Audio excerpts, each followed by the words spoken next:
এপ্ৰিলত অধিসূচনা জাৰি নকৰিলে 6 এপ্ৰিলতেই উচ্চ ন্যায়ালয়ৰ কাষ চাপিম এই মন্তব্য ভূপেন বৰাৰ। ইয়াৰ লগতে ভূপেন বৰাই পঞ্চায়ত নিৰ্বাচন সন্দৰ্ভত মুখ্যমন্ত্ৰীক সমালোচনা কৰি কয় পঞ্চায়ত নিৰ্বাচনক লৈ মুখ্যমন্ত্ৰীয়ে ভয় খাইছে। মুখ্যমন্ত্ৰীয়ে 18 বাৰ পঞ্চায়ত নিৰ্বাচন অনুষ্ঠিত কৰাৰ কথা ঘোষণা কৰিছে, কিন্তু পাতিব পৰা নাই পঞ্চায়ত নিৰ্বাচন। বাৰে বাৰে পিছুৱাই আছে পঞ্চায়ত নিৰ্বাচন কংগ্ৰেছে জন্ম দিছে। ৰাইজৰ স্বাৰ্থত পঞ্চায়ত নিৰ্বাচন অনুষ্ঠিত হোৱাটো বিচাৰে কংগ্ৰেছে। বৰপেটাৰ কয়াকুছিত সমূহীয়া দুৱা আৰু ইফতাৰ পাৰ্টিত অংশগ্ৰহণ কৰি কংগ্ৰেছৰ সভাপতি ভূপেন বৰাই সাংবাদিক দিলৱাৰ হুছেইনক গ্ৰেপ্তাৰ সন্দৰ্ভত কয় এই জয় গণতন্ত্ৰৰ জয়। সাংবাদিক দিলৱাৰ হুছেইনক গ্ৰেপ্তাৰ কৰা কাৰ্যৰ বিৰোধিতা কৰি সাংবাদিকসকলে ভাৰতৰ ভিতৰতে যে ব্যতিক্ৰম সেয়া প্ৰতিপন্ন কৰি দেখুৱালে। সাংবাদিক দিলৱাৰ হুছেইন গ্ৰেপ্তাৰ কৰা কাৰ্যক লৈ বিধায়ক জাকিৰ হুছেইন সিকদাৰেও বহু গুৰুত্বপূৰ্ণ মন্তব্য প্ৰদান কৰে। পাকেবাটবাৰী ব্লক কংগ্ৰেছৰ উদ্যোগত এই অঞ্চলৰ ৰাইজৰ সহযোগত কংগ্ৰেছ কৰ্মীসকলৰ সহযোগত আমি সমূহীয়া দুৱা আৰু ইফতাৰৰ আয়োজন কৰিছিলোঁ আৰু আমি সমূহীয়া দুৱা আৰু ইফতাৰত এই অঞ্চলৰ ৰাইজক ধৰ্মপ্ৰাণ ব্যক্তিসকলক লগতে আমাৰ দলৰ সন্মানীয় সভাপতি ভূপেন কুমাৰ বৰা ডাঙৰীয়াৰ লগতে আন জ্যেষ্ঠ নেতৃবৰ্গকো আমন্ত্ৰণ জনাইছিলোঁ। আমাৰ আমন্ত্ৰণ ৰক্ষা কৰি হাজাৰ হাজাৰ সন্মানীয় ব্যক্তিসকলে ইয়াত আহি ইফতাৰ আৰু দুৱা যি অনুষ্ঠান হ'ল তাত অংশগ্ৰহণ কৰিলে।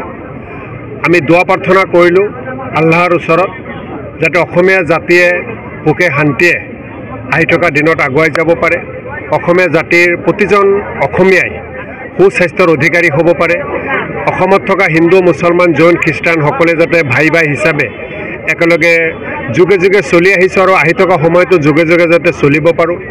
শংকৰদেৱ আজান ফকীৰে যি বাণীৰে অসমীয়া জাতিক একেলগ কৰি থৈ গৈছে আৰু যিসমূহ উপদেশ দিছে সেই উপদেশ গ্ৰহণ কৰি আমি যাতে কাম কৰিব পাৰোঁ, তাৰ কাৰণে আল্লাহ তাআলাৰ ওচৰত দোৱা প্ৰাৰ্থনা কৰিলোঁ। আৰু আমি আশা কৰিছোঁ যে পবিত্ৰ ৰমজান মাহে আমাৰ মাজত ভাতৃত্ববোধ আমাৰ যিটো একতা বৃদ্ধি কৰিব আৰু সকলোকে ধৈৰ্য আৰু সংযম শক্তি আল্লাহ তাআলাই বৃদ্ধি কৰি দিব। সাংবাদিক দিলৱাৰ মুছলিমক গ্ৰেপ্তাৰ কংগ্ৰেছৰ ভূমিকা কেনে হ'ব যেহেতু ৰাজনৈতিক মুক্ত পঞ্চায়ত? আৰে পঞ্চায়ত জন্ম দিছে কংগ্ৰেছে, পঞ্চায়তৰ জন্মদাতা ৰাজীৱ গান্ধী। পঞ্চায়ত আমি বিচাৰি আছোঁ 4 ফেব্ৰুৱাৰী 2024 চনত পঞ্চায়ত ডিজল্ভ হ'ল। আজিলৈকে হিমন্ত বিশ্ব শৰ্মাই বাৰে বাৰে পঞ্চায়ত পিছুৱাই আছে। 18 বাৰ তেওঁ পঞ্চায়ত পাতিম বুলি ঘোষণা কৰিছে, এতিয়া তেওঁ 5 এপ্ৰিল লাষ্ট ডেট দিছে। পঞ্চায়ত আমিয়ে বিচাৰি আছোঁ। আমি কিয় বিচাৰিছোঁ? কংগ্ৰেছ দলৰ স্বাৰ্থত বা কোনো এজন প্ৰাৰ্থীৰ স্বাৰ্থত আমি পঞ্চায়ত বিচৰা নাই। অসমৰ গ্ৰাম্য বিকাশৰ কাৰণে অহা প্ৰায় 1100 কোটি টকা এতিয়া অব্যৱহৃত হৈ ৰাজভঁৰালত পৰি আছে আৰু পঞ্চায়ত যদি অনুষ্ঠিত নহয় সেই পইচা ঘূৰি যাব আৰু অহা বছৰ আমি যিবিলাক গ্ৰাণ্ট পাবলগীয়া আছে সেই গ্ৰাণ্টবিলাকো নাহিব। সেইকাৰণে আমি ৰাজ্যখনৰ কাৰণেহে পঞ্চায়তটো বিচাৰি আছোঁ। লাষ্ট এটা কথা, এপেক্স বেংকৰ এই ডম্বুল শইকীয়াৰ বিৰুদ্ধে কংগ্ৰেছৰ পৰা কিবা আন্দোলন হ'ব নেকি? চাওক, প্ৰথম কথা হিমন্ত বিশ্ব শৰ্মাই এতিয়া লাজ পাই আৰু ভয় কৰি লাভ নাই। এপেক্স বেংকত যে ব্যাপক অনিয়ম হৈছে সেইটো সকলোৱে বুজি পাইছে। তেওঁৰ কাৰণে ভাল হ'ব তেওঁ অতি শীঘ্ৰে এখন শ্বেতপত্ৰ প্ৰকাশ কৰক। যদি শ্বেতপত্ৰ প্ৰকাশ নকৰে তেতিয়াহ'লে আমি নিশ্চয় আলোচনা কৰি পেলাই এটা কঠোৰ গণতান্ত্ৰিক আন্দোলন লোৱাৰ বাদে কোনো বিকল্প নাই।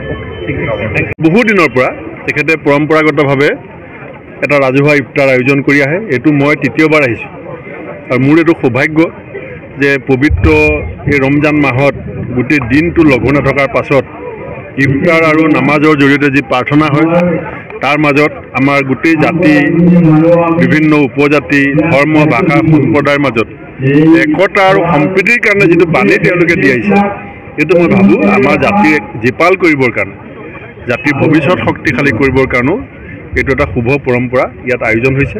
মই সকলোকে আগতীয়াকৈ ঈদৰ শুভেচ্ছাও জনাইছোঁ আৰু এই ৰমজান মাহত তেখেতসকলে নিজৰ স্বাস্থ্য, নিজৰ পৰিয়ালৰ লগতে আমাৰ দেশ আৰু জাতিৰ কাৰণেও সদায় যে প্ৰাৰ্থনা কৰি আহে তাৰ কাৰণে তেখেতসকলক কৃতজ্ঞতা জনাইছোঁ।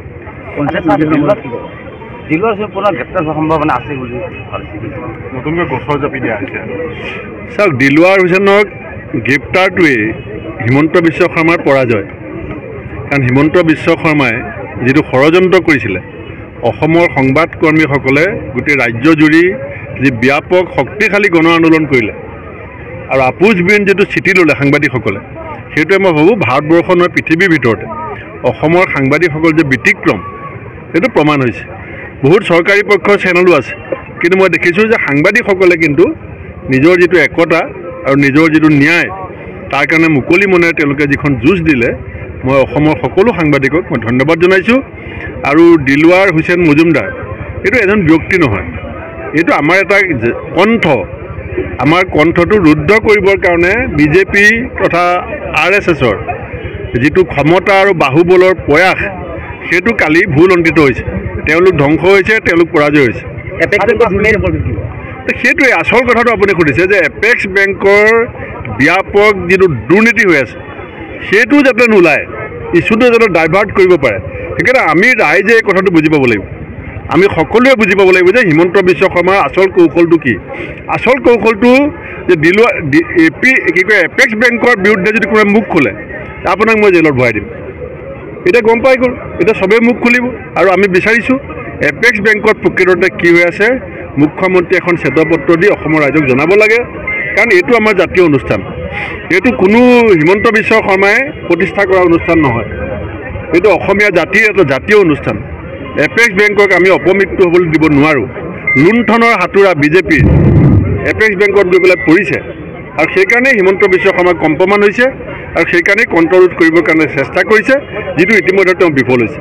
4-5 মিনিট পঞ্চায়ত নিৰ্বাচন হ'ব বুলি কৈছে, গতিকে এই নিৰ্বাচনটো সম্পূৰ্ণ ৰাজনৈতিক মুক্ত পঞ্চায়ত নিৰ্বাচন হ'ব আছে, কি ক'ব? পঞ্চায়তত তেওঁলোকে খেলি মেলি কৰিব নোৱাৰে, ভয় লাগি আছে যে ইলেকশ্যন পাতিবলৈ মুখ্যমন্ত্ৰী সাহস আছে নাই। আৰু যদি 5 এপ্ৰিলৰ ভিতৰত ইলেকশ্যন ঘোষণা নকৰে, 6 তাৰিখে আমি গুৱাহাটী উচ্চতম ন্যায়ালয়ত ৰাষ্ট্ৰ